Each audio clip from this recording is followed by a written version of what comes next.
Welcome to the News Hour. The Justice Department has launched an unprecedented criminal investigation against the Federal Reserve and its chairman, Jerome Powell. For his part, Powell made it clear he was fed up with what he sees as threats from President Trump and said he would not capitulate to political pressure when shaping economic policy.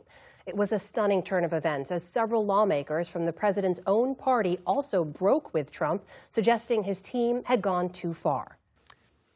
On Friday, the Department of Justice served the Federal Reserve with grand jury subpoenas. Last night, an extraordinary message from Fed Chair Jerome Powell.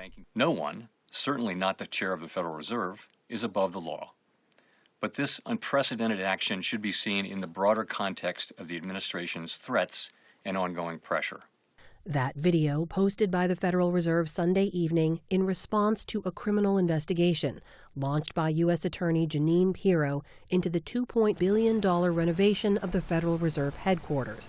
But Powell claimed that is not what's behind this probe. Those are pretexts. The threat of criminal charges is a consequence of the Federal Reserve setting interest rates based on our best assessment of what will serve the public, rather than following the preferences of the president. Since returning to office, President Trump has consistently and frequently attacked Powell. No, he's a political hack, not very good. He's not a smart guy. Threatening to fire him. He's got some real mental problems. No, he's something wrong with him. It's just sweet. I'd be honest, I'd love to fire his. And criticizing the pace of interest rate cuts. He's too late, always too late, a little slow, and I'm not happy with him. Over the last year, the Federal Reserve cut interest rates 3 times, most recently in December.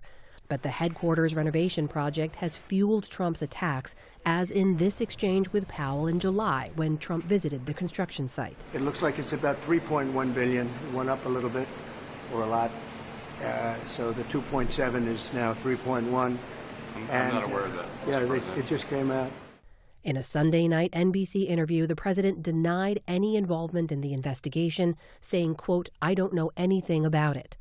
Powell was first appointed to the Fed board by then-President Obama in 2012, nominated by Trump in his first term to be chair in 2017, and reappointed by then-President Biden in 2022.